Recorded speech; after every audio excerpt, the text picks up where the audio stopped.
এবং আমি বলছি এরকম একটা অসভ্য লোক যে সুভাষচন্দ্র বোস সম্বন্ধে এই ধরনের কথা বলতে পারে, তার বিরুদ্ধে সরকারের উচিত ইমিডিয়েটলি ওকে জেলে পাঠানো। বিজেপিরও জিতেছিল কাকে আমি জানি না, মিথ্যা কথাটা তো বলে ও কোথাকার মহারাজ ভগবান জানে, সঙ্গে 10টা লোক থাকে না, কারোর সাহস নেই কেউ একটা গায়ে হাত দিয়ে দেখাক, একবার গায়ে হাত দিয়ে দেখাক। শুনেছি ওই দিন নাকি পেটো নিয়ে তারপর লাঠি ফাটি নিয়ে আসবে, লুঙ্গি বাহিনী একদম মানে জেলে ঢুকবে, জেল থেকে আর বেরোবে না। সেকুলারিজমের অর্থ যদি মুসলিম দূষণ হয় এবং হিন্দু বিরোধিতা হয়, সংবিধান থেকে সেকুলারিজম শব্দটাকে কিন্তু তুলে দিতে হবে। প্রথম কথা বলি যে অশোক মিত্র বলেছিলেন যে আমরা কমিউনিস্ট, আমরা ভদ্রলোক নই। অশোক মিত্র বলেছিলেন যে আমরা কমিউনিস্ট, আমরা ভদ্রলোক নই, এবং এটা সত্যি কথা বলেছে, কমিউনিস্টরা কখনো ভদ্রলোক হতে পারে না। একদিকে দিল্লির যন্তর মন্তরে আরশোলার দল, আর অন্যদিকে রাজ্যে 21শে জুলাই নিয়ে ধুন্ধুমার। কার 21শে জুলাই তা নিয়ে তর্ক বিতর্ক তুঙ্গে। এরই মাঝখানে তসলিমা নাসরিন এত দিনের নির্বাসন কাটিয়ে ফিরছেন এবং বিস্ফোরক লেখিকা। সেই সমস্ত কিছু নিয়ে আজকের আলোচনা। পাশে পেয়ে গিয়েছি সুদীপ্ত গুহকে। দাদা, অনেক স্বাগত আপনাকে ক্যাম্পেন কলিংয়ের পর্দায়। প্রথমে একটু সাংস্কৃতিক চর্চা করা যাক, তার কারণ আপনি নিজে সাংস্কৃতিক জগতের সঙ্গে দীর্ঘদিন ধরে কাজ করেছেন, দীর্ঘদিন ধরে জড়িত, পৃষ্ঠপোষকতা করেছেন একদম। তসলিমা নাসরিন প্রায় 2 দশকের একটা নির্বাসন কাটিয়ে অবশেষে পালা বদলের সঙ্গে সঙ্গে তাকে যে তাঁর ভূমিতে ফিরিয়ে নিয়ে আসা হচ্ছে, এটি অত্যন্ত ভালো দিক। কিন্তু সেখানে বারবার এই বাম সহ অন্যান্য বহু মানুষের বিরোধিতা, কুৎসিত আক্রমণ, সেই সব কিছুর কড়া জবাব দিয়েছেন তিনি। রাজনৈতিক ধর্মীয় উদ্দেশ্যে নয়, প্রগতিশীল সংগঠনের আমন্ত্রণে কলকাতায় আসছেন, কিন্তু তারপরেও স্বার্থান্বেষী মৌলবাদী তোষণের জন্য বামপন্থীরা তাঁর বিরুদ্ধে মিথ্যে অপপ্রচার চালাচ্ছেন বলে অভিযোগ করলেন লেখিকা। কি বলবেন?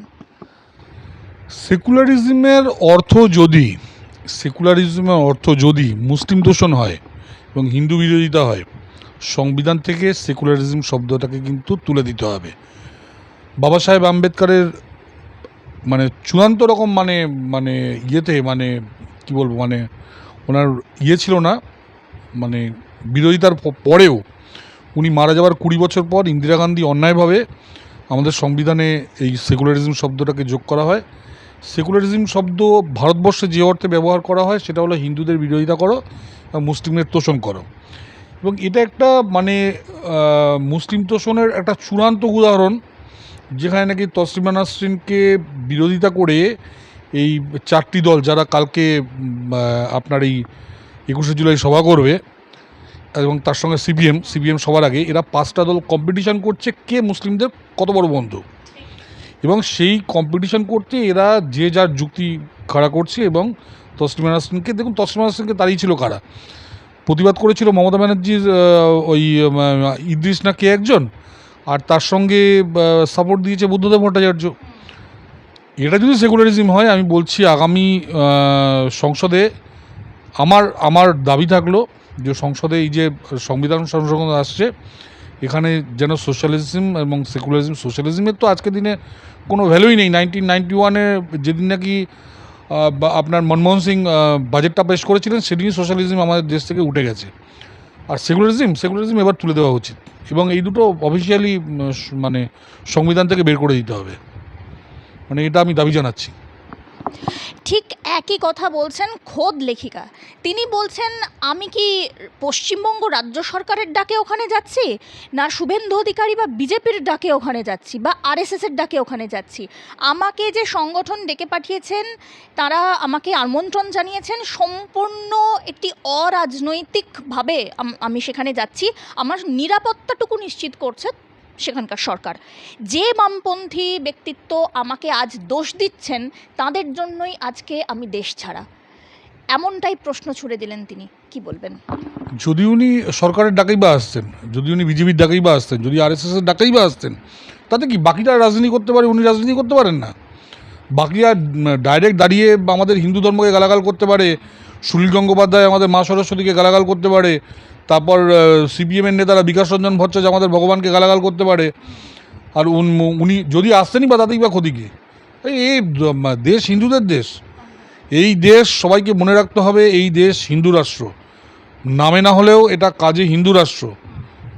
এখানে যদি বিজেপি আরএসএস থাকে তাতে অসুবিধা কী আছে? কোনো অসুবিধা নেই, ওনার ভয় পাওয়ার কোনো কারণ নেই। আমরা আছি ওনার সঙ্গে।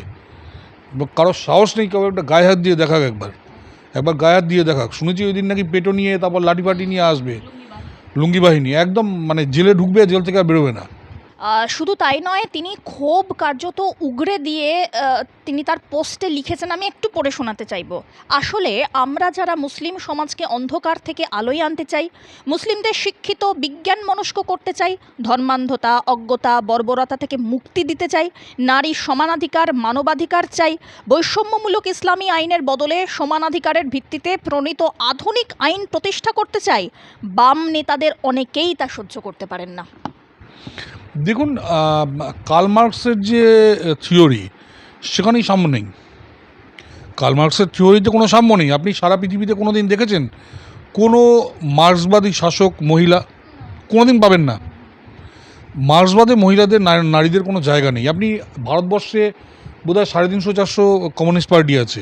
আপনি বইমেলায় যাবেন, দেখবেন ছোটো ছোটো একটা টোকের টেবিল নিয়ে বসে আছে। ট্রটস্কিবাদী এ, ট্রটস্কিবাদী বি, লেনিনবাদী এ, লেনিনবাদী বি, লেনিনবাদী সি, লেনিনবাদী ডি, এরকম সব হাজার হাজার কমিউনিস্ট পার্টি। আপনি জিজ্ঞেস করবেন তো কোনো কমিউনিস্ট পার্টির কোনো মহিলা আছে নাকি সাধারণ সম্পাদক? নো। শুধু তাই না, এই যে মধ্যপ্রদেশ বা ছত্তিশগড়ে যেখানে দেখবেন যে উপজাতি মানুষদের নিয়ে ওরা রাজনীতি করে, আপনি কোনোদিন দেখাতে পারবেন কোনো উপজাতি পুরুষ বা মহিলা তারা ওই পার্টির সাধারণ সম্পাদক হয়েছে? ওই পার্টির সাধারণ সম্পাদক হয় তামিল বা তেলেগু ব্রাহ্মণরা। নিচের দিকে লড়াই করার জন্য উপজাতিদের কাজে লাগায় এরা। মানে কার্ল মার্কস নিজের সাম্যবাদে বিশ্বাস করে না, একেবারে একটা 420 লোক, একদম একটা চূড়ান্ত 420 লোক, একটা নিজে বিশ্বাস করে না। তো যে জন্য মার্ক্সবাদ সারা পৃথিবী থেকে উঠে গেছে। আমাদের দেশে ওই টিম করে এই আরশোলাদের ধরে টিকে আছে। কিছু তো পাগল দেখুন সব জায়গায় থাকে, তো আমাদের দেশেও কিছু পাগল আছে, লড়াই করবে, মারধর খেয়ে মরবে আর কি। শেষ পর্যন্ত তসলিমা এটি লিখছেন যে বামেরা কি আর কোনোদিনও মানুষ হবেন না? কতদিন তারা প্রগতিশীলতার মুখোশ পরে জেহাদিদের ভাষায় কথা বলে যাবেন? তিনি লেখেন, কিছু বাম আঁতেলকে দেখেছি আমার বিরুদ্ধে বিষোদ্গার করতে। বাংলাদেশি জিহাদিদের মতো তারা বলছেন আমি নাকি সাহিত্য রচনা করতে জানি না, আমার বইগুলো নাকি থার্ড ক্লাস। আমার কিছু একটা দোষ তাদের খুঁজে কি বের করতেই হবে? প্রথম কথা বলি যে অশোক মিত্র বলেছিলেন যে আমরা কমিউনিস্ট, আমরা ভদ্রলোক নই। অশোক মিত্র বলেছিলেন যে আমরা কমিউনিস্ট, আমরা ভদ্রলোক নই, এবং এটা সত্যি কথা বলেছে। কমিউনিস্টরা কখনো ভদ্রলোক হতে পারে না, মানে কমিউনিস্টরা ভদ্রলোক হতেই পারে না। এরা কতগুলো গুন্ডা, কতগুলো বদমাইশ, চোর, ডাকাত, সারা পৃথিবীতে এরা এই কাজই করে এসছে। আপনি স্ট্যালিনের জীবনী পড়বেন, লেনিনের জীবনী পড়বেন, মাওয়ের জীবনী পড়বেন, তাদের কারো ডাক্তার, কারো মেয়ে লিখেছে, ভয়ঙ্কর অপরাধী এরা সব। এবার ঘটনা হচ্ছে যে তসলিমাকে যারা নাকি বলছেন যে তসলিমা খুব খারাপ লেখিকা এটসেট্রা, আপনারা বলুন যে তসলিমার কটা বই বিক্রি হয় মার্কেটে? তার সঙ্গে তুলনা করুন আপনাদের যারা বুদ্ধিজীবী আছে, মৃণাল সেনের সিনেমা কটা বিক্রি হয়? আজকের দিনে তসলিমার বই আপনি নিয়ে যান, মানে হটকেকের মতো বিক্রি হবে এই কলেজ স্ট্রিটে। আপনি নন্দনে মৃণাল সেনের 7 দিন সিনেমা চালান, মানে দুটো কাকও এসে বসবে না। আগে নিজেরা সামলান, নিজেদের যোগ্যতা নিজেরা করুন। এই যে মৃণাল সেন সারাটা জীবন চেষ্টা করে গেছেন আপনার বামপন্থা বিক্রি করতে, সিনেমা বিক্রি হতো না, সরকারি পয়সার স্পন্সর নিয়ে ওনাকে সিনেমা করতে হতো, বললে অনেকে রাগ হবে। ঠিক আছে, তো নিজেরা আগে নিজেদের যোগ্যতা নিজেরা বিচার করুন, তারপর অন্যের যোগ্যতা বিচার করবেন। আপনাদের 10 জন বুদ্ধিজীবী আছে, এই যে আজকে ধরুন এই যে থিয়েটার করে বাম বুদ্ধিজীবীরা, এদের একটা থিয়েটারে কেউ লোক দেখে? এদের চলে কি করে জানেন? এদের সেন্ট্রাল গভর্নমেন্টের কালচার, মিনিস্ট্রি অফ কালচার থেকে, সেই কেজিবির যুগ থেকে এরা ভাতা পায়। ওই ভাতাতে এদের পেট চলে, আমি আপনাকে বলছি। এই যেমন কি মুখার্জি আছে, ওই যে ফর্সা দাড়িওয়ালা, আর কেমিস্ট্রি টিচার ছিল, ঠিক আছে? না, ওই রুদ্রপ্রসাদও তাই। রুদ্রপ্রসাদ এখনও এই আপনার নান্দিকার, গত বছর নান্দিকার উৎসব দেখতে গেছিলাম। নান্দিকার উৎসবে মারিচ সংবাদের ঘটনার প্রেক্ষাপট হলো কোল্ড ওয়ারের যুগ। মানে মারিচ সংবাদের পর তারা আর কোনো নাটকই লিখতে পারেনি লাস্ট 50 বছর। পরে বাবাকে জিজ্ঞেস করলাম, আমার বাবা গত বছর উনি গত হয়েছেন, আমার জন্মের 1 বছর আগে আমার বাবা আর মা সেই মারিচ সংবাদ দেখতে গেছিলেন জলপাইগুড়িতে। আজকে আমি 50 ক্রস করে গেছি, এখনও সেই মারিচ সংবাদ চলছে। এদের নিজেদের কোনো ট্যালেন্ট নেই, এরা অন্যকে কথা বলে। এক একটা লোককে ধরলে মানে আমি বলছি এদের নাঙ্গা করে ছেড়ে দেবো। সুমন মুখোপাধ্যায়, তারপর আরেকটা আছে কি এসব মানে থার্ড ক্লাস এরা। একটা সিনেমা হিট করে দেখা, আজকে তেলেগু সিনেমা আজকে হাজার হাজার কোটি টাকার ব্যবসা করে, বাংলা সিনেমা একটা কাক বসে না, কেন বসে না? মানুষ রিজেক্ট করেছে এদের। এরা আবার অন্যের ক্যালিবার নিয়ে কথা বলে। এদিকে অনন্ত মহারাজের কিছু কথা নিয়ে যথেষ্ট আপত্তিকর কথা বলে অভিযোগ উঠছে। মহাত্মা গান্ধী, নেতাজি আর আজাদ হিন্দ ফৌজকে নিয়ে তিনি কিছু মন্তব্য করেছেন। শেষ পর্যন্ত তিনি বলছেন যে অমিত শাহের বৈঠকে তাকে ডাকা হলো না, তার জন্য যথেষ্ট ক্ষোভ প্রকাশ করেছেন তিনি বলছেন উত্তরবঙ্গ সহ গোটা বাংলাতে বিজেপিকে নিয়ে এলাম, এখন ওরা কুকুরকে পুচ্ছে, আমাকে নয়। ঘটনা হচ্ছে যে ওর কোনো গুরুত্ব নেই। ও তৃণমূলে জয়েন করেছিল, বিজেপি সাংসদ হয়েছে, সাংসদ হয়ে তৃণমূলের পিছন পিছন দৌড়েছিল। এবং আমি বলছি এরকম একটা অসভ্য লোক যে সুভাষচন্দ্র বোস সম্বন্ধে এই ধরনের কথা বলতে পারে, তার বিরুদ্ধে সরকারের উচিত ইমিডিয়েটলি ওকে জেলে পাঠানো। ও যে দলেই থাকুক, যাই করুক, ওকে জেলে পাঠানো উচিত ওকে, যে নেতাজি সুভাষচন্দ্র বোস সম্বন্ধে এত বাজে কথা বলতে পারে। বিজেপিরও জিতেছিল কাকে আমি জানি না, মিথ্যা কথাটা তো বলে। ও কোথাকার মহারাজ ভগবান জানে, সঙ্গে 10টা লোক থাকে না তো।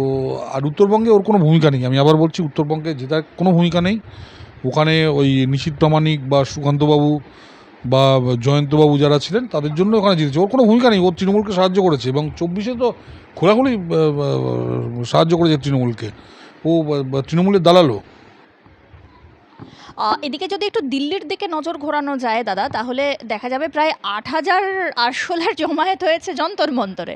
মানে ককরোচ জনতা পার্টি যেই দলটি, তার যারা সমর্থক রয়েছেন, কর্মী রয়েছেন, তাদের জমায়েত হয়েছে। কিন্তু এখানে প্রশ্ন হচ্ছে যে শুধুমাত্র সোনাম ওয়াংচুকের একটি যে প্রোটেস্ট মার্চ, সেটিকে মানে অনশন, সেটিকে সমর্থন করার জন্যই কি এই জমায়েত, নাকি এর পিছনে অন্য কোনো তাদের উদ্দেশ্য রয়েছে? তার কারণ এর আগেও আমরা দেখেছি আন্না হাজারে থেকে শুরু করে অরবিন্দ কেজরিওয়ালের যেভাবে রাজনৈতিক উত্থান, সেটাও কিন্তু কিছুটা এই ঘটনারই একটা প্রতিচ্ছবি বলে অনেকেই বিশ্লেষণ করছেন। আপনাকে আমি বলি, বাবা সাহেব আম্বেদকর মে 1949 বাবা সাহেব আম্বেদকর সংবিধান সভায় বলেছেন যে যখন নাকি কোনো গভর্নমেন্ট থাকবে না, বা যেমন ব্রিটিশ গভর্নমেন্ট বা যখন বিদেশিদের গভর্নমেন্ট থাকবে, তখন তাও অনশন করা যায়। কিন্তু যখন নাকি একটা সরকার, একটা নির্বাচিত সরকার আছে, সেই সময় যদি আমরা কোনো রকম অনশন বা ইত্যাদি করি, আমাদের যেখানে বিচার ব্যবস্থা আছে, প্রশাসন আছে, সরকার আছে, আমাদের প্রতিনিধি আছে, তারপরেও যদি আমি অনশন করি, এই এটসেট্রা করি এবং করে আমি যদি তাদের সমর্থন করি, তাহলে এটাকে গ্রামার অফ অ্যানার্কি বলা হয়। এবং উনি বলেছিলেন নভেম্বর 25, 1949 সংবিধান সভায়। এই যে আজকে যেখানে নাকি নিট নিয়ে আজকে বিচার ব্যবস্থা বললো, তারপর ধরা পড়েছে, প্রত্যেকটা লোক ধরা পড়েছে, যারা ঘুষ দিয়েছে তারা ধরা পড়েছে, যারা ভিতর থেকে সাবোটেজ করেছে তারা ধরা পড়েছে। তারপরও এই যে এই আন্দোলন করা, এটাকে বাবা সাহেবের ভাষায় বলা যায় গ্রামার অফ অ্যানার্কি। আমি এটুকুই বলতে পারি। এবার যথারীতি আদালত বলেছে ওটা বন্ধ করে দিতে, সরকার তুলে নিয়ে চলে গেছে, গিয়ে ঢুকিয়ে দিয়েছে ওকে, কারণ ও লজ্জা পাচ্ছিল, ও খিদে পাচ্ছিল কিন্তু খাচ্ছিল না, সামনে সবাই বার্গার কেক এসব খাচ্ছিল। মমতা ব্যানার্জি যেমন বার্গার কেক পিছনে গিয়ে খেতে আসছিল, ও সেটা খেতে পারেনি, ওর দুঃখ ছিল, তো ওকে তুলে নিয়ে চলে গেছে, এখন বার্গার কেক খাক আর কি। শুধু তাই নয় দাদা, আপনি নিজেও আপনার সোশ্যাল মিডিয়া পেজে এই বিষয়ে বিস্তারিত একটি পোস্ট শেয়ার করেছেন। তবে এখানে আরেকটি প্রশ্ন উঠে আসছে যে যেভাবে নেপালে গণ অভ্যুত্থান বা গণ আন্দোলন একটা গতি পেয়েছে, যেভাবে বাংলাদেশে একটা এই কোটা সংস্কার আন্দোলন নিয়ে তোলপাড় আমরা ঘটনা দেখেছি, সরকারই বদলে গেল, তো ভারতের কি এই ককরোচ জনতা পার্টির হঠাৎ আগমন এবং হঠাৎ এত আর কি বারবারন্ত থেকে কিছু শিক্ষা নেওয়া উচিত? দেখুন, আমাদের দেশে এসব সম্ভব না, কারণ আমাদের দেশে দেখুন নেপাল বা বাংলাদেশ বা শ্রীলঙ্কা, সেখানে মোটামুটি ডিক্টেটররা গভর্নমেন্ট চালাচ্ছিল, বহুদিন গভর্নমেন্ট পড়েনি, সেখানে পাবলিক কোনো রকম সার্ভিস পাচ্ছিল না। অন দি কন্ট্রারি, আপনি যদি গত 12 বছরে দেখেন, গত 12 বছরে আমাদের দেশে শুধুমাত্র জনধন অ্যাকাউন্ট খোলার জন্য দেশের প্রায় 25 কোটি মানুষ তারা দারিদ্র্যসীমার উপরে উঠেছে। আমি বলছি না, বিশ্বব্যাংক বলছে দেশের 25 কোটি মানুষ দারিদ্র্যসীমার বাইরে বেরিয়ে এসছে। আগে আমাদের দেশের যে গরিব মানুষ যারা নাকি আগে এই মহাজনেদের টাকা থেকে ধার নিত, তারা আজকে ব্যাংক থেকে ধার নিচ্ছে। আজকে ৮০ কোটি মানুষকে দেশের গভর্নমেন্ট ফ্রিতে চাল আর ডাল দিচ্ছে, যাতে নাকি তাদের হাতে যে ইনকামটা আসে সেটা দিয়ে তারা দুধ খায়, তারা প্রোটিন খায়, তারা সোয়াবিন খায়। ৮,০০০ লোক চেষ্টা করে ১,৫০,০০,০০০ লোককে মানে মিসলিড করতে পারবে না। তারা চেষ্টা করে দেখতে পারে। দেশ খুব ভালো জায়গায় আছে। যখন সারা পৃথিবী 2% 3% রেটে গ্রো করছে, আমাদের দেশ তখন 7% রেটে গ্রো করছে। একটা টেকনোলজিক্যাল চেঞ্জ আসছে, যার জন্য কিছু মানুষের হয়তো চাকরি বাকরির কিছু ক্ষতি হচ্ছে, কিন্তু ওভারঅল আমাদের দেশে স্পেস থেকে শুরু করে ফার্মেসি, ডিফেন্স, বিভিন্ন সেক্টরে বহু লোক চাকরি পাচ্ছে, মাইনিং থেকে শুরু করে। মানুষের কোনো অভাব নেই। এরা কিছু করতে পারবে না, চেষ্টা করে দেখতে পারে, কিছু করতে পারবে না।